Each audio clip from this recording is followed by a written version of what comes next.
शक्ति भगवान की है। एक और महत्वपूर्ण बिंदु यह है कि भगवान स्वीकृत के लिए भी जिम्मेदार हैं। राज्य के चैनल। भगवान की शक्ति असीम है। भगवान सदैव हमारे जिम्मेदार हैं। जिस किसी को वह प्रक्रिया के अनुसार स्वीकृत करते हैं शक्ति के चैनल बनने के लिए, कृपया मुझे देखो। हमारे संसार में जिन्हें भगवान ने जमा किया है एक स्वीकृति, या जिन्हें भगवान ने शक्ति के चैनल बनने के लिए बनाया है। जब आप ऐसे पुरुषों के साथ आते हैं तो एक अच्छे चालक बने।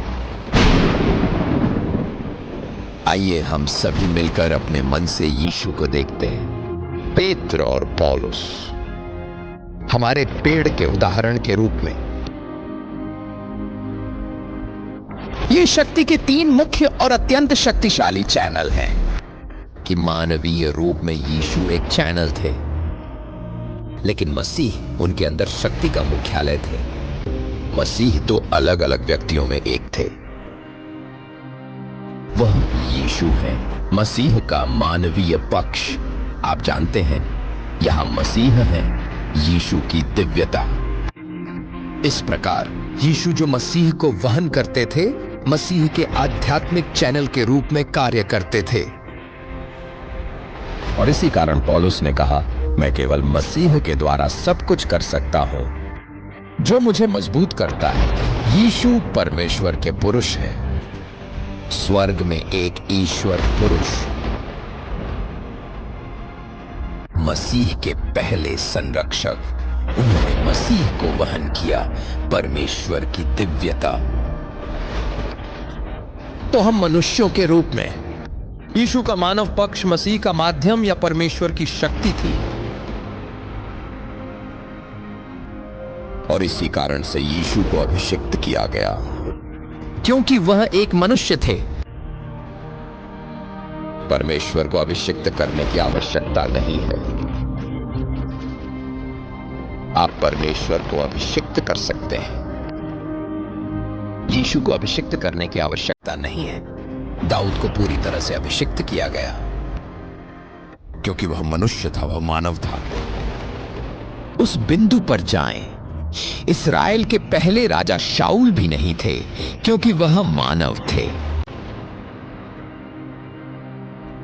पौल परेशान था। अब मैं तुमसे कह रहा हूं, लेकिन बाइबल कहती है नासरत के यीशु को पवित्र आत्मा से अभिषिक्त किया था, जो अच्छे कार्य करने में लगे रहे। अगर यीशु अभिषिक्त किए गए थे तो वह इंसान थे।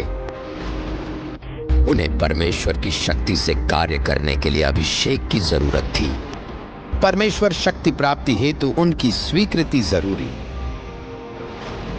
अब उस शास्त्र में देखें, परमेश्वर ने नासरत यीशु को पवित्र आत्मा से अभिषिक्त किया, जो अच्छे कार्य करने में लगे रहे और शैतान के अधीन सभी को भगवान के लिए ठीक कर रहे थे। धन्यवाद। उसके साथ था, तो यीशु की तरह वह ईश्वर नहीं था, क्योंकि भगवान उसके साथ थे।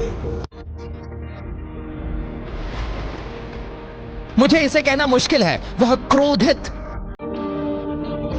और वह अभिषिक्त किया गया था और उसे भगवान का पुत्र कहा गया था।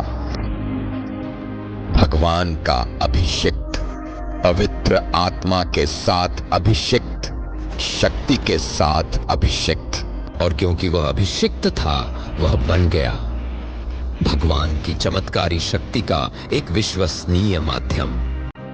बाइबल कहती है वह अच्छा करने में लगा है। सर, आप अच्छा नहीं और बीमार नहीं ठीक कर सकते। शैतानों को आप नहीं निकाल सकते। भगवान की शक्ति से आत्मा कार्य करती, और परमेश्वर की आत्मा इस प्रकार यीशु को अभिषेक किया गया। और क्योंकि उसे शक्ति के साथ अभिषेक किया गया था, बाइबल कहती है शक्ति के एक चैनल के रूप में पवित्र आत्मा से अभिषेक किया गया, शक्ति से अभिषेक किया गया। बाइबल यह कहती है एक महिला थी जो रक्त प्रवाह की समस्या से पीड़ित थी, जो स्वयं से कहती थी, काश मैं